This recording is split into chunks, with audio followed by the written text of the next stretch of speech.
So you have any questions from the previous classes?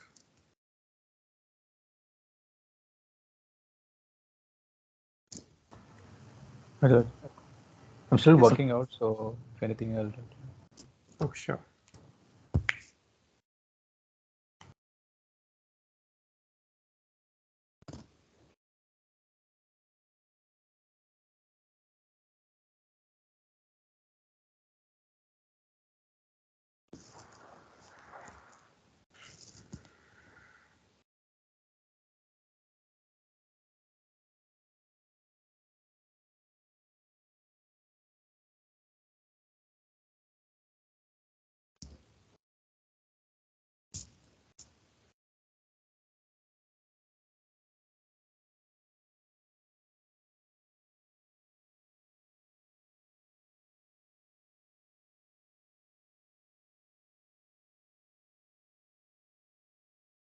Okay.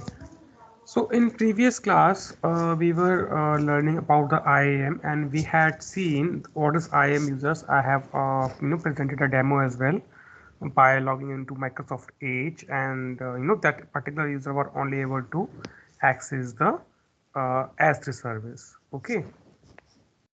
Now there's one more thing that we need to understand, and that is rules. We also learned the policies. Okay, policies are JSON-based documents that basically says which service can be accessed or which resource can be accessed. Okay. Uh, Now we have rules. What rules do? Okay, so see, within the environment of AWS, let's say I have a AWS glue job, and that AWS glue job wants to access S3 service. Okay, maybe it wants to read some files, or maybe it wants to write on some files. Okay, so for that as well, AWS glue will need some permissions. I mean, permissions to read the S3, permission to write the S3, and few other things. So what I'm trying to say here is IAM role is a part of IAM service that allows AWS resources to connect with each other, or I should say that allows AWS resources. It gives sufficient permissions to connect with each other. Okay, so you might write a very correct Python code in the Lambda functions or AWS glue that that wants to connect to AWS Redshift, that wants to connect to DynamoDB, and that wants to connect to AWS S3 buckets. But unless you create a proper IAM role and you assign it to that AWS glue service, you will not be able to do so. Okay. So for demo purpose, if I give you here, if I come on roles, okay, let's take a virtual use case here that I want to write a Lambda function that would like to access DynamoDB, and that would like to access S3 service. Okay, two things. So I will click on create role. Trust entity type is going to be AWS service. My use case or my service is going to be, see, I am assigning permissions to Lambda functions. Okay, so I will select Lambda. This is the service that I'm going to assign some permissions. Okay, so as it says, allow Lambda functions to call AWS service on your behalf. Okay, I will click on next. Now what I discussed, I want to assign S3 and DynamoDB. Okay, so I will search for S3. Now I do have some managed policies that has various kind of access, like full access, read-only access, backup, and some other roles. Okay, so as per your convenience, you can choose any of these. If you just want to allow Lambda to read the buckets, not write anything, in that case you can choose S3 read-only access, or you can choose S3 full access if you want to give complete permissions. See guys, one thing, we are choosing from managed policies, and this is going to be true for most of our use cases. But in real time now, some projects, I'm not saying 100% or like that, but some projects do prefer customized policies. Okay, like customer managed policy that has been created by their own entities. Okay, like if I mean this to give a differentiation between these two types. Let's say I want to give S3, I want to give full read and write access, but I would like to give only to some buckets. Okay, let's say I have 50 buckets in my account, but I would like to give it to only for 2 or 3 buckets. In that case, I will create my own customer managed policy. I will provide it a meaningful name, and I will use it there. But the task of creating customized policies, the task of creating IAM roles, assigning IAM users or IAM entities is not a data engineer's work. Okay, as I mentioned on in the time of IAM introduction as well, IAM is not a service that you should understand completely, but you should know it on very high level. So while we go and work in production, we are not completely unaware from this service. And also for our POCs, for our hands-ons, no admin is going to come and create IAM roles for your accounts, your personal accounts. So we should be in a position to create our own IAM roles, and for our our own IAM roles, we are good enough to use AWS managed policies. Okay. So for this, I'm not going to create any Lambda functions. I'm just going to create this policy. So for this one, I'm going to choose S3 full access. This is one of the policy I want to use. Okay. Then I will remove this. I will say DynamoDB, and let's say for DynamoDB, I only want to give read-only access. Okay. I will choose this one. I will click on next. This is the review page. Okay. Here you can see we have 2 permissions added. One S3 full access, one is DynamoDB read-only access. So we need to give a proper name here. I will say Lambda to S3 and DynamoDB. So this is a meaningful name that says Lambda to access S3 and DynamoDB service. Okay. Once you are sure that your roles and permissions are correct, you can come down here and click on create role. So before I hit the create role, if you have any questions about this task, you can let me know.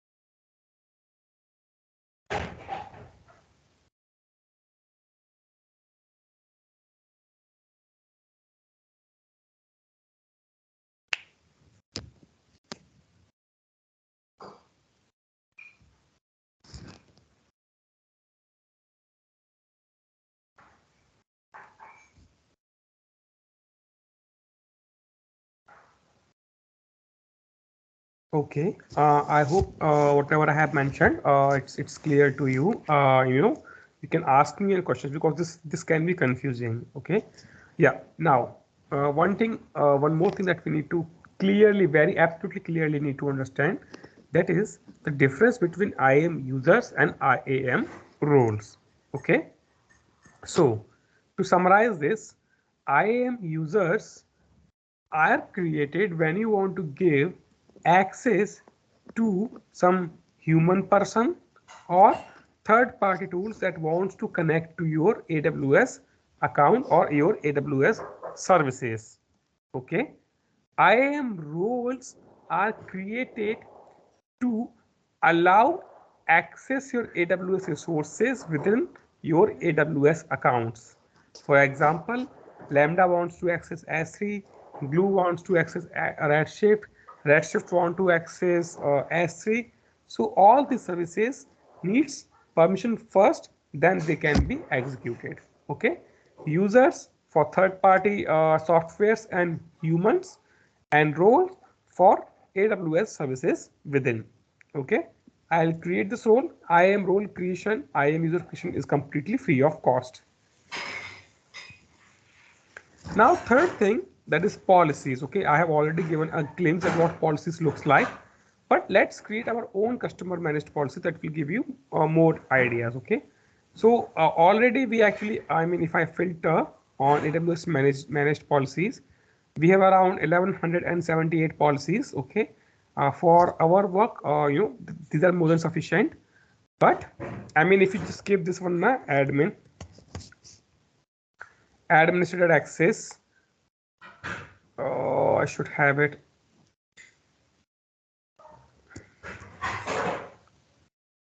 I think it is this one only now that has says amplify. So this one is actually going to give you the complete access of your account. So you can see it gives access on each of the services. I am app sync, like you will find every service mentioned here, all the roads, everything will be here. That means basically this account, if you gave someone this policy assigned to the IAM user, that particular user is also going to have admin level access. Okay. So obviously we are not supposed to give this policy to anyone else. Now, how to create this? Okay, I'll click on create policy. It's actually very easy, step by step. If you perform the actions, it's easy. Okay. Okay, so you have to choose a service. Okay, I mean on which service you want to allow access. So let's say I choose S3, for example. Now, in this policy, what actions you would like to allow to your user? Let's say you want to create a read-only policy. Okay, so you can click on expand all. So to read the S3 content, first of all, you have to give the user the permission to list the buckets. So if I come on S3 console,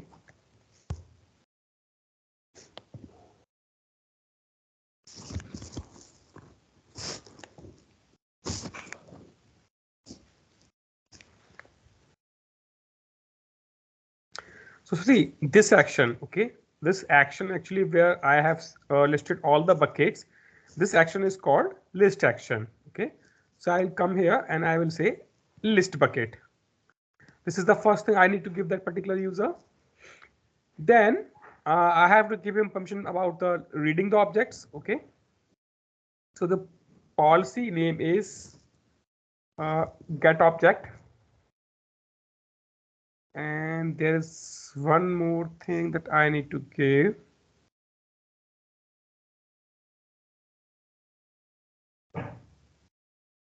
Get bucket policy you can give, so you can particular user can access the bucket policy. He can read that. You can give him permissions to read the tags. Yeah, and that is more than sufficient. Okay. Now we can come down. You can give him get bucket location and versioning as well. Now we can come down. Write policy we are not giving. We are only creating read only access. Okay. We are not allowing him to modify any permissions of the bucket, so I'll skip this part as well. Okay, I'm not allowing any tagging related things. Now, see here, it says whether you want to give permission. See, resources basically means on all resources you want to give allow this say actions that we have selected above, or you only want to give the these selected actions on specific resources. That basically means if I click on all and create this policy and assign it to IAM user, in that case that user will be able to read all the buckets, all the data in this AWS account.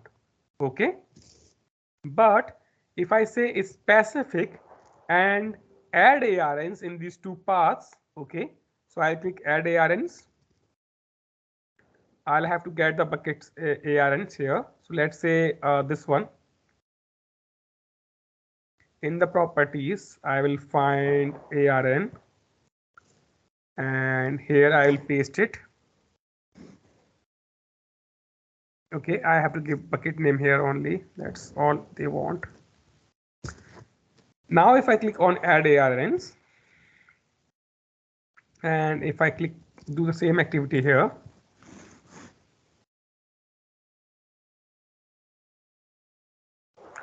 And here actually you can also give the folders name. You can also be more scrutinized, and you can give the folder name as well. Like inside this bucket, only this folder will be allowed. But right now I am saying any object.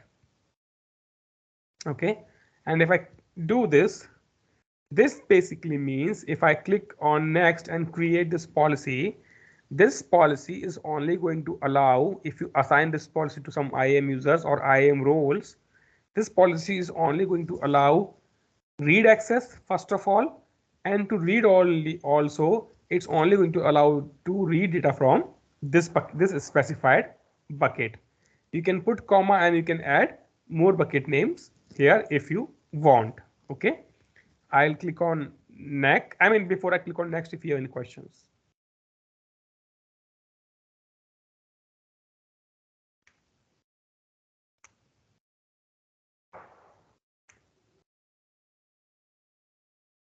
Hi, Jalaj. Yes, Ashwarya. Yeah, so once we create this IAM role, is it possible to edit, like modify this afterwards? Yes, it is. Okay.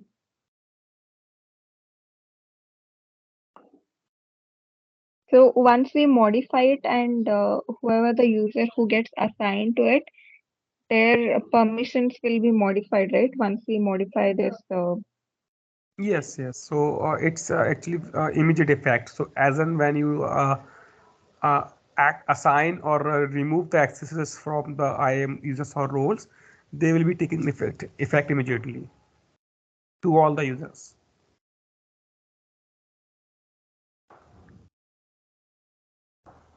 Okay, thank you.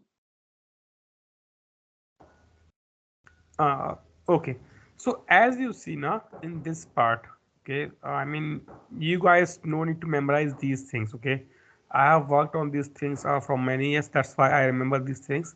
But this is not your job. Okay, selecting this policy, selecting the actions, creating the policies is not. It's not going to be your job. 99% of the time you are not going to have IAM access of your AWS accounts because they want to be specific for their roles. Okay, so yeah, click on next. You can give a policy name. You can say one bucket access only, and then in description maybe you can provide the bucket name, and then that's all. Create this policy. Okay, let's remove this part.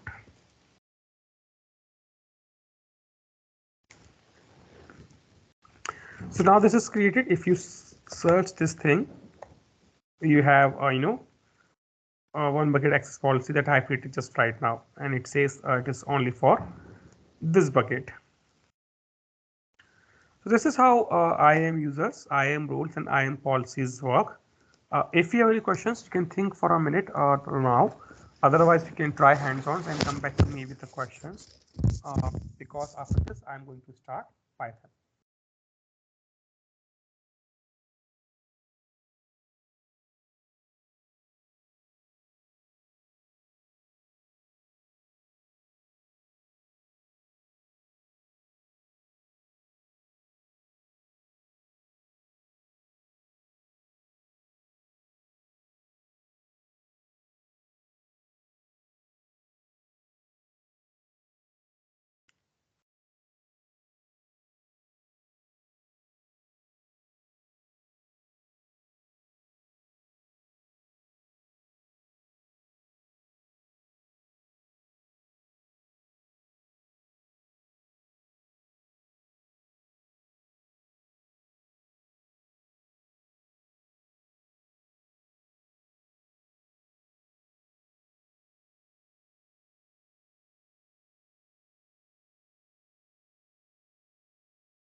Okay, I hope things are clear to you guys. If not, definitely okay. You can come back to me later also on the previous topics. So this is the only thing that you need to understand in the IAM as a data engineer: roles, users, and policies. That's all. Okay. Until unless you are looking to get an admin job or security engineer job, you no need to go and understand all these things. See, one thing I like to give you a hint here. If you click on all services now, because this is where newcomers gets confused. If you click on all services, okay, you have compute services, container services, storage services, management and governance, security, identity and compliance, okay, media, database, migration, network, then you have front end services, application integration. What I'm trying to say, I mean, also machine learning, analytics, okay, robotics. What I'm trying to say here is cloud engineering has all the things, okay, all the things that you that is possible. That means application development, website development, database development, machine learning, IoTs, security, network engineer, admin engineer, you know, infrastructure engineer, uh, DevOps engineer.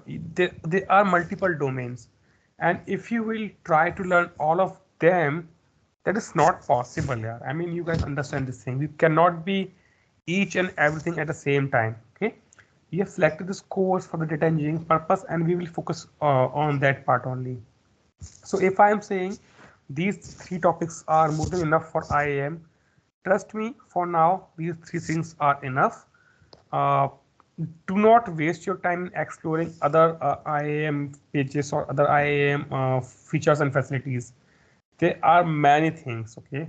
There are many things. For AWS Glue, for Lambda functions, for Python, for Redshift, for Snowflake, for DynamoDB, you are free to go and do your own R&D, and I will recommend also to do that, but not for services such as IAM and some other services. I will clearly mention those. Okay. Now, for Python, what you have to do is, if you already have a Python compiler set up for you, no need to do anything. Okay, or whether you have PyCharm, Visual Studio Code, or whatever you have, no need to do any changes there. Just a second, let me make sure if I have it or not. But if you don't have, I will recommend you to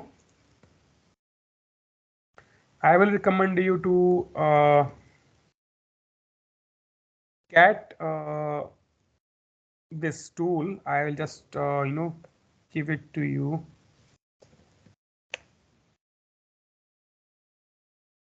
Okay, I don't have an option now.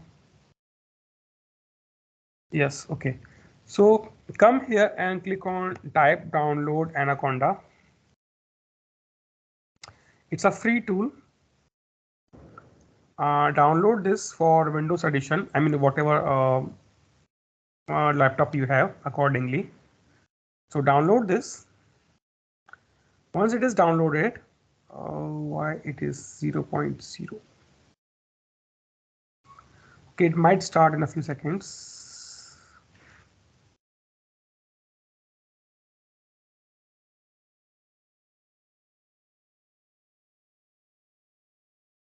Yeah. So once it downloads, we will install this and then we will work on this. Yeah, I was saying, if you have PyCharm, Visual Studio Code, or any other editor that works for you, that is also good. And Anaconda, just a FYI, Anaconda is not used in the production, so you might never find Anaconda in the production, but it is the best tool to start your journey on the Python for practice purpose. This is the best one that you can have.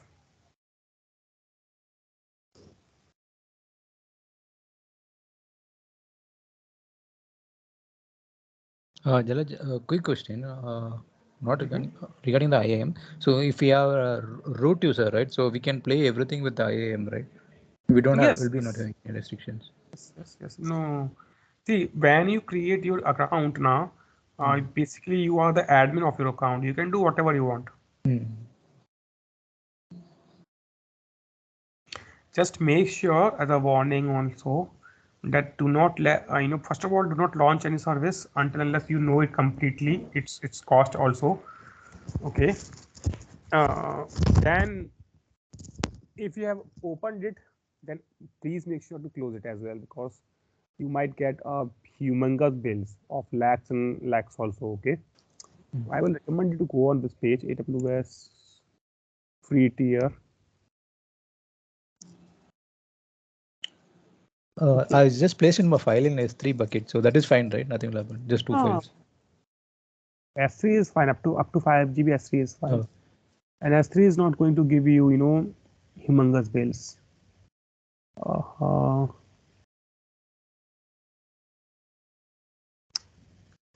It's not this page.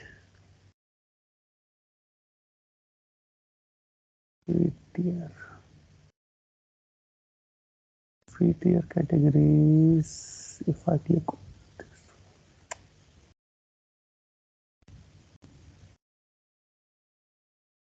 there was a page. Yeah.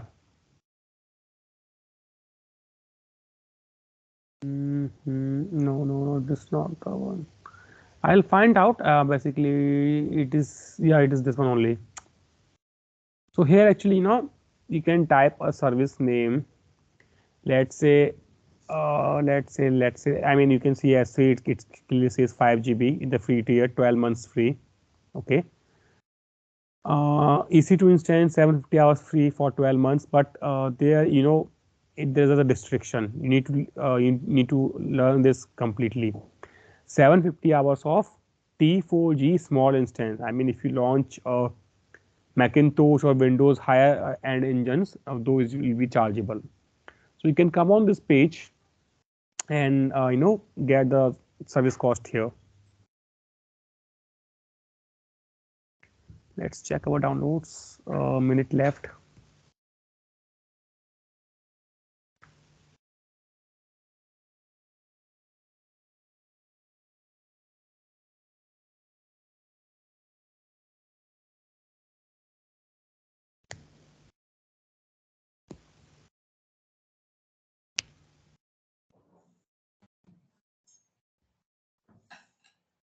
Meanwhile, I'll start.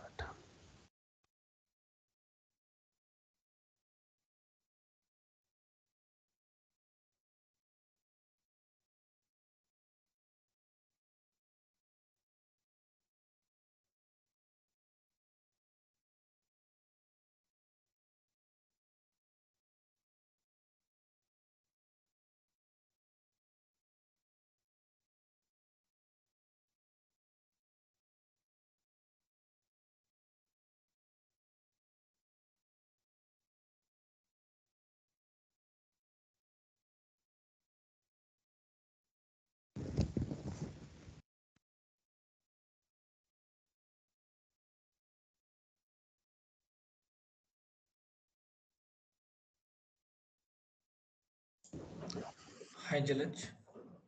Yes. I just joined actually. Okay. So it is Ritesh, no? So Yeah, Ritesh yeah. actually just finished with the IAM, and I'm just showing you how to install the Anaconda tool. So I just have downloaded this from this link. It's like just tap download Anaconda, and you can click on this download button. Then it's a basic process. Just double click on this. What's the And purpose of installing this tool? This is for Python, right? yes, this is for Python. And if you already have Python with yourself, like with Visual Studio Code or PyCharm or any editor that works for you, we are good to go. But this tool I recommend for new beginners. Okay. This will take around 5 minutes.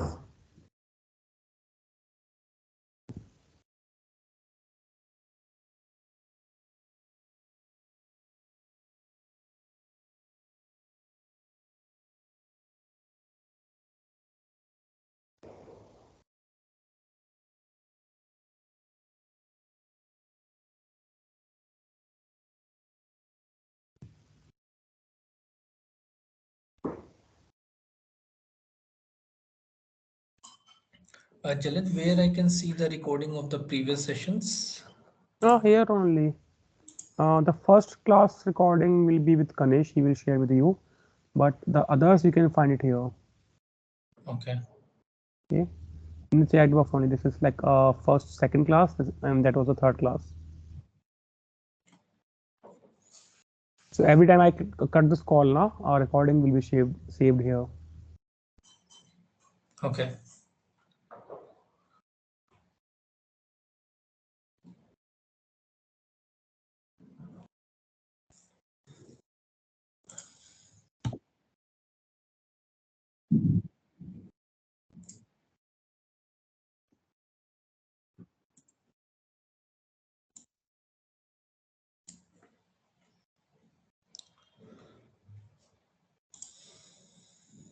We can download also, right?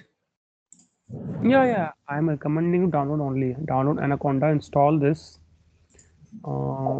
Then you're good to go. Recordings we can download, right? Recordings you can also download. Yeah, you're free to Okay. download. Is there any way, Jalad, we can give the name also to recordings? Like Never tried what that. topics I we are think giving? it's just a file name, na. Let's say if I download reply, save to downloads. Yeah, you can, if you click on save as, I think definitely you can give the name here.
Okay, who is the guest user here then?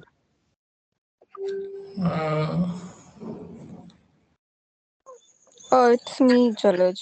I'm actually facing some audio issues with laptops, so I have joined from mobile. Okay, sure, right. Just ping me whenever you join with guest users. Your name, Yeah. just that.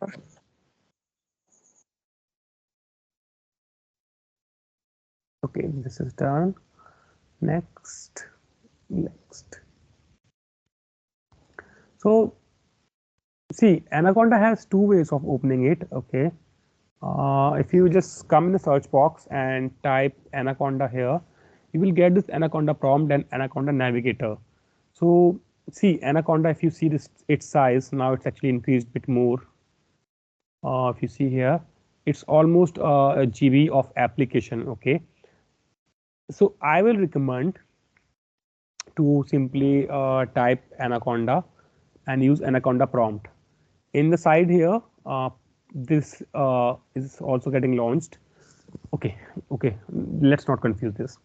This is Anaconda Navigator. Okay, here basically you get all the tools. You get notebooks, you get Jupyter Lab, you get PowerShell, Jupyter Notebooks, Spider, multiple consoles for multiple technologies. Okay, some are installed, some are not installed, some you'll have to do, install them later. You can like clicking on this button. So it's like a app store on mobile. Okay, app store or Play Store, where you see some applications being installed for you. Okay, as you can see, there are multiple services like installed on this. This by default has Python installed for you in its local environment. to us to open it quickly and work with this, I'll recommend come on Anaconda prompt. Okay. In the search box, type Anaconda prompt, press enter. This box will be opened for you. By default, it will be opened in your users directory. Okay. What you can do to start the notebook is just type this command Jupyter notebook. That's all you have to do. Press and enter. This will open a Jupyter notebook for you in your directory that is being listed here. Okay, in this directory it will open. If you want to change the directory, you can simply if I give the idea to you, just type cd dot dot, then maybe you can type D drive. Then in the D drive you can press tabs to go into different folders. So you'll have to say cd.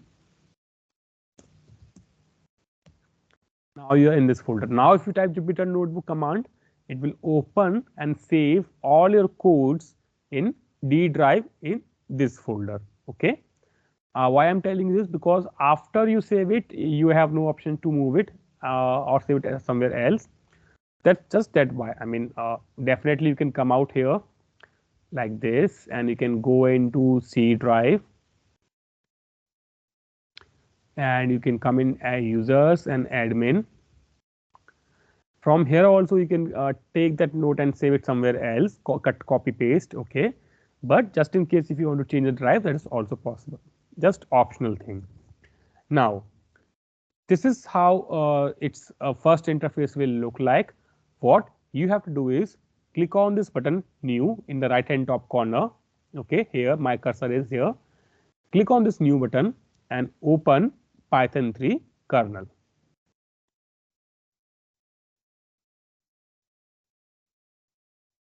Okay, just to verify that whether we have Python installed or not. See, this is just an interface. Okay, sometimes you might that is very rare condition until unless you do some mesh there. Python will not be installed. Okay, or if some issues are there, just to make sure that everything is fine, you can type anything. Okay, any calculations, any print statement, anything that you feel easy to do. You can type 2 plus 2 and click on this run button. Okay, once you click this, you can see output is 4. This output is basically calculated by Python itself.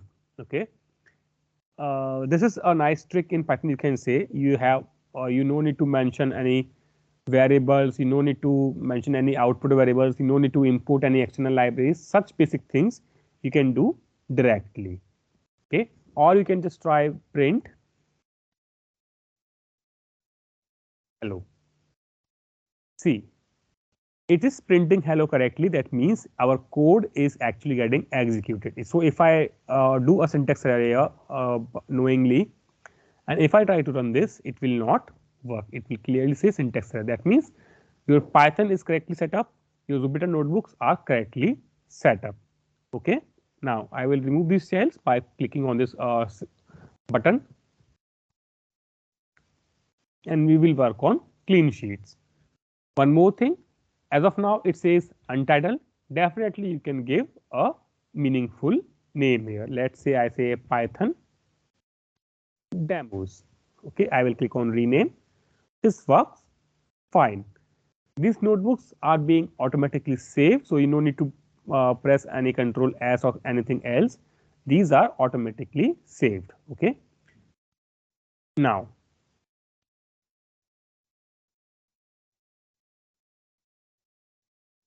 Ritesh, are you on laptop? Yes, but I'm on the web version of it. Do I need to install desktop version? No. What you have to do is, in the view, remove hide people at top. That I got it. Thank you very much. Now double click. Yeah, I got it. Thank you very much, Jalaj. Okay, sure, welcome. Okay. So today we will start from very basics of any programming language, okay, like the data types, okay, because I don't want to jump and skip to some advanced topics. So in Python, or I mean in any programming language, we have data types, okay. These are very basic things, like we understand them in general also, like strings, integers, floating point numbers, complex numbers, like that, okay. So in programming languages, we can divide these data types in two categories. First is your simple data types, okay. Simple data types means like those hold one value, those have one single data type, and those are just for use, you can say those are complete in itself, okay. Like for an example, if I create a variable called a here, and if I give a value 100, this basically means I have defined a variable, it has value of 100, and this is a complete it's complete thing, like it's a and its complete value is 100. There's like nothing a.1, a.2, or a.3, there is nothing like that. These things are called simple data types. Then we have complex data types as well, okay. We will learn those in next classes. Today we will focus on these basic data types. But before moving ahead, if someone from you guys have no idea about constants, variables, and data types, you can let me know if you have no idea about these three things.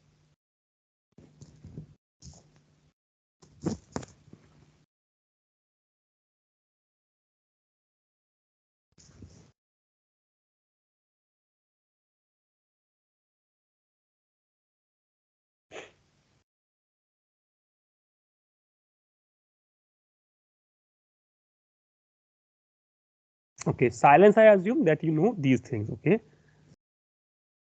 Now, in Python, actually, if you have learned Java or if you have learned C, all those programming languages, Python is basically built on top of Java, and it's far easy. Most of the things are here abstracted.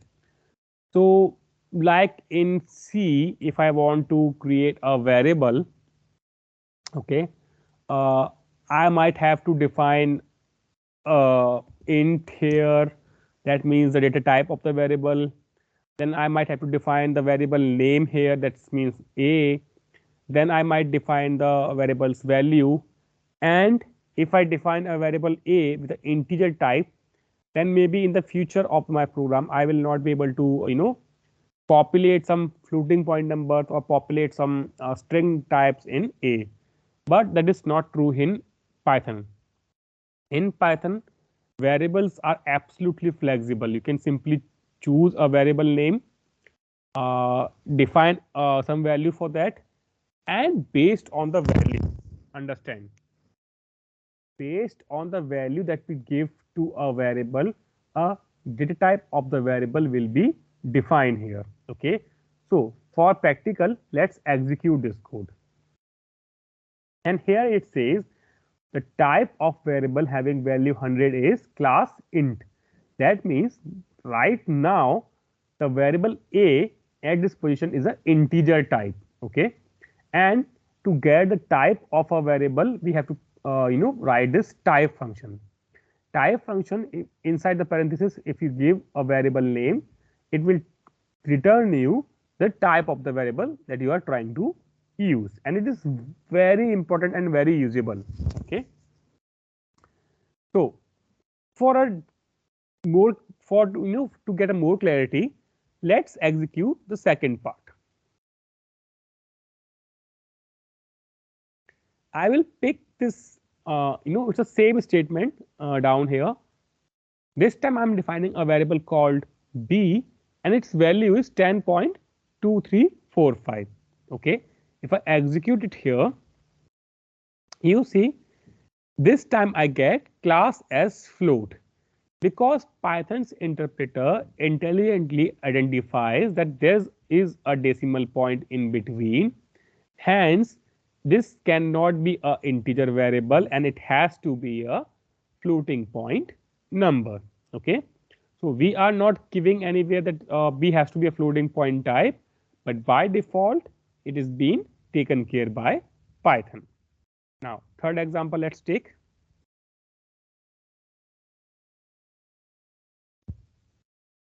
Okay, let's take a third example. So this time it says class is complex because this time I'm defining 100 plus 3j. That means a complex number. It's a mathematical thing. Very rarity that you will be using complex type, but just for an example, I'm giving it to you. Okay. So now one interesting thing. Okay. In the same C variable, if I define some different value and execute this, you will get the class as float. That is correct. But if I come here and give a single quote here and give a single quote here, now if I execute this, you will get the class as string. Okay. Why? Because now the interpreter sees before the variable I have a single quote and same is after the variable also. Now in the single quotes you paste anything. Okay. In the single quotes or double quotes. Okay. Both represents string only. Inside single or double quotes, if you paste any value, your answer by the type variable is always going to be a it's always going to be a string type. Okay, str stands for string type. I hope you understand what is string. Basically a series of characters or series of alphanumeric values. Okay, so what mistakes people usually make in the coding side, like who are new beginners or who are not experienced or who kind of skip these basic classes, who always tries to learn the things from the advanced levels like list on dictionaries on all those things, they struggle with such things. Okay, what they will try to do, they will try to do B plus C. Now ideally, if you see it mathematically, this should be a legal operation where you are trying to add 10.2345 into 100.9089. This looks like a legal operation, but in Python it is not a legal operation. You will get an error here. It will say unsupported types. That means plus can only work on same types. Okay, this basically says plus operator can only work on same types. And what it is getting right now, it is getting float. The first variable is float, and then we have string. So obviously Python doesn't know what to do with this. That's why they give you a syntax error here. If I remove the single quote and re-execute this C variable and re-execute this part, you will get a proper output here. So always understand these small differences. So I'll take a pause here if you have any questions.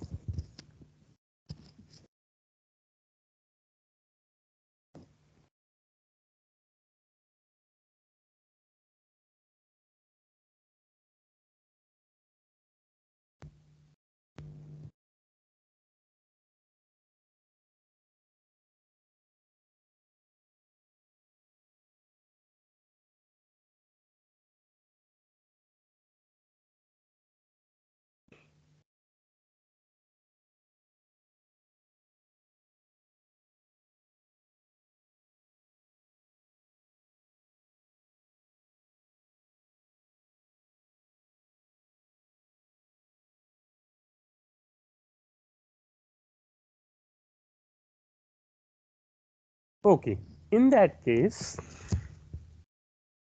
one more noticeable thing here is, let's say I copy this thing, okay, and I paste it right after this in the same shell. Okay, and I put a double quote here. So this might also be a case. Okay, let's say you define some variable called a in your Python program, and you have defined it as 100. Okay, correct. It is an integer type. Now you have some in between code here. Let's just assume that we have some in between code here on these lines. Okay, on these lines, let's say we have some in between code here. And then again we have defined a as 100, but this time we have double quotes. So in Python, variables are allowed to change their data types. Okay, so these things are not restricted like C or Java, where if you define a as an integer, it will always work as an integer. No, it's not like that.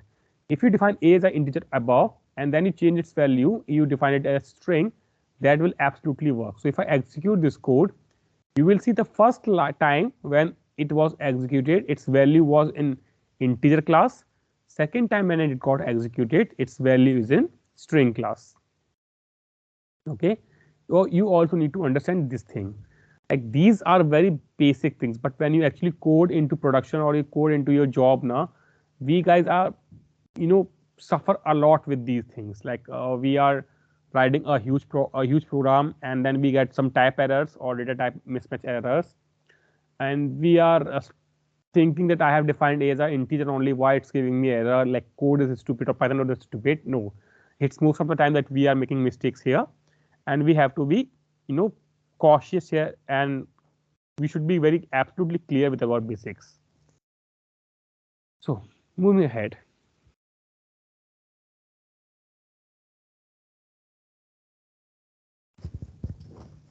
Then we have Python string data type that we need to learn today.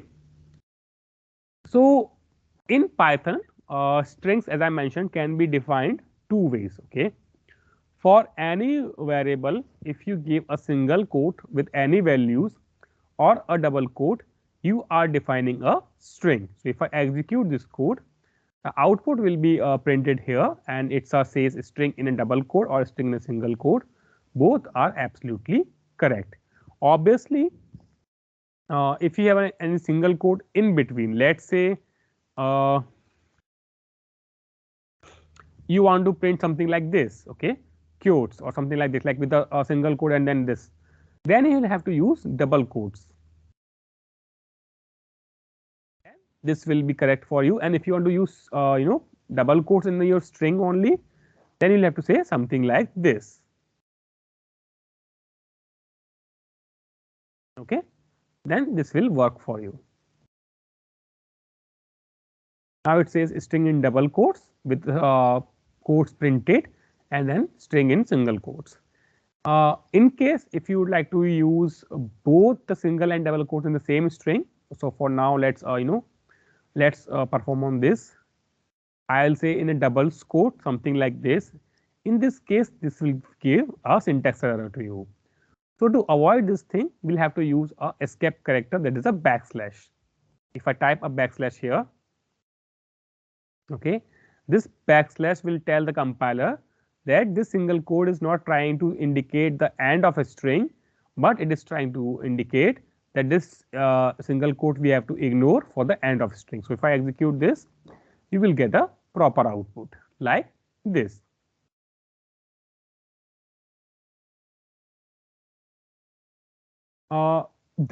Then we have one interesting thing, okay, that we need to understand. Let's pick up this one. So sometimes we need to concatenate the string. That means we need to join two strings to be presented as a single string. So for this demo, okay, for this demo in a print statement, I am simply using my a variable. I am using plus sign. Remember, this plus is a mathematical plus operator. Okay. Then I am typing my hard-coded values. I hope you understand what hard-coded value means. That this part that I have selected right now, I have not defined in a variable, but I have typed it out in a print statement. Such things are called hard-coded values. Okay. Then I have one more plus and b variable.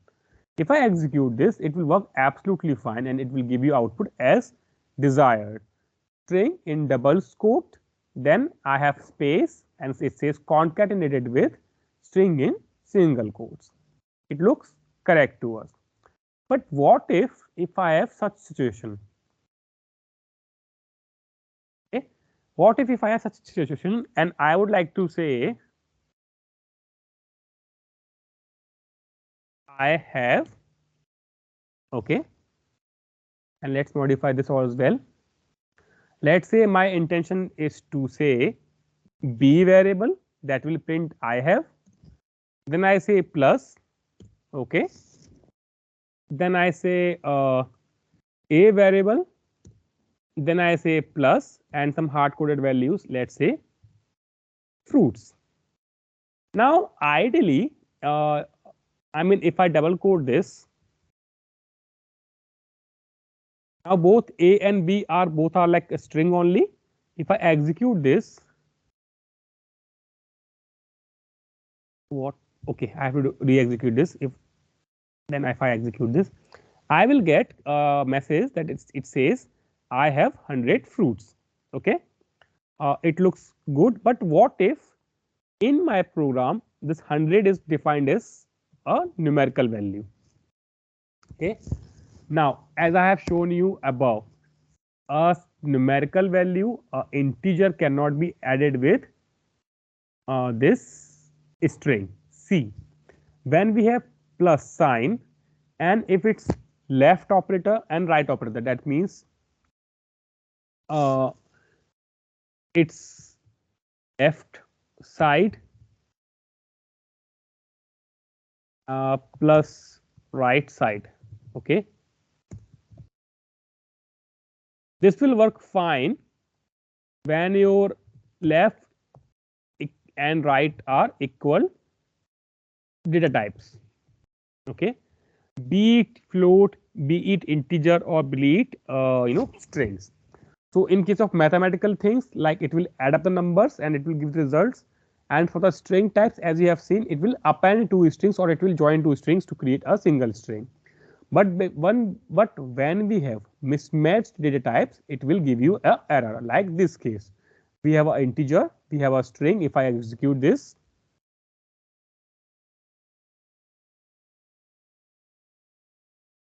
okay, I have to re-execute this. I always forget. If I execute this, I'll get an error that it can only concatenate string to string, not a integer. Okay, basically it says it can only concatenate, that means it can only add up string to a string, not to a integer. Okay, and right now we have a as an integer. So how to fix this? Two ways. Either I can convert my a variable into a integer variable, sorry, either I can convert my a variable into a string variable, okay, or I can use a comma here. Okay, that is also a allowed statement. Okay, you can say comma instead of plus, you can say comma here, and if you execute this, it will give you a correct output. Okay, so what we understand from here, we can, instead of using plus operator to append the strings, we can simply use commas. That is one thing. And second thing that I want to give you that thing knowledge, it's typecasting. The typecasting is always there in all the programming languages. What we can do, we can say str here and put the a in bracket. What we are doing here is we are not changing a. See, this variable is defined here, and if I do stra, what it will do, just for this print statement, it will treat a as a string. Okay, just for this statement, it will treat a as a string. Even after that, if I print the type of the variable,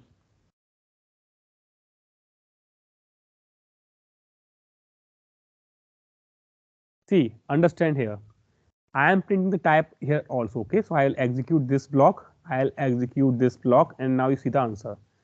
It is not giving, this line is not giving me any syntax error because all the variables now in the string types only. And here when I re-execute my a variable, it gives the type as integer only. So this typecasting for temporary purpose change the data type of a variable. Okay, so what we learned today, defining a variable, understanding data types of a variable, doing a typecasting So definitely you can do a string to integer as well. Okay, that we will learn in next class. And we have understood how plus operator actually works.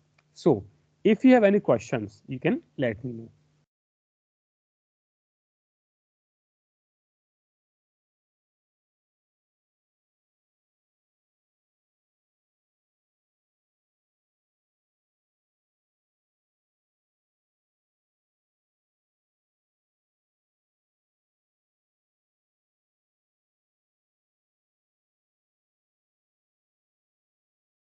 I have shared the note here as well. You can go ahead and practice out these things.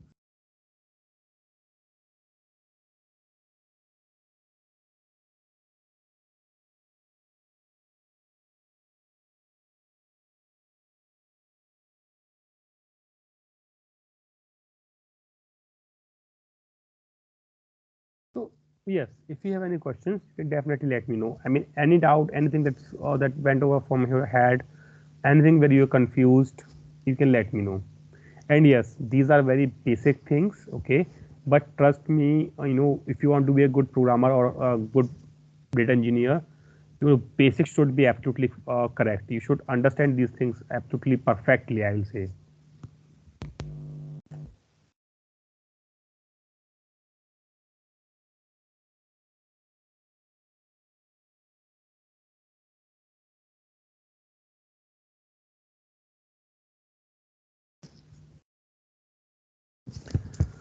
Okay. In case of no questions, uh, I'll request you guys to download the required softwares for Python and practice out these things. And we'll meet tomorrow, same time. And we'll continue the Python for next at least 3 days, 3 more days. Jalaj, one quick question. Please. Yeah, in real world, in projects, which IDE do they use for Python? Everybody is working on their own convenience. Like most of the projects say developers convenience. They will just allow you to install any IDE that you prefer. But it's not mostly the Anaconda. Mostly, I'll also give you a hands-on on Visual Studio Code. Okay, that is what I'm using for my preferences. And like my all the projects, I prefer Visual Studio Code. Some guys use PyCharm as well, but PyCharm and Visual Studio Code, these are like two most used. Okay, I have PyCharms installed, so can I continue with that one? Yeah, you can definitely. Okay.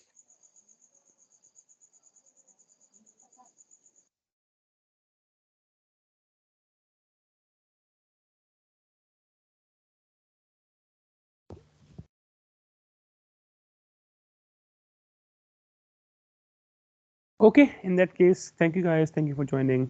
Bye bye. Good night. Thanks. Thank you all. Bye.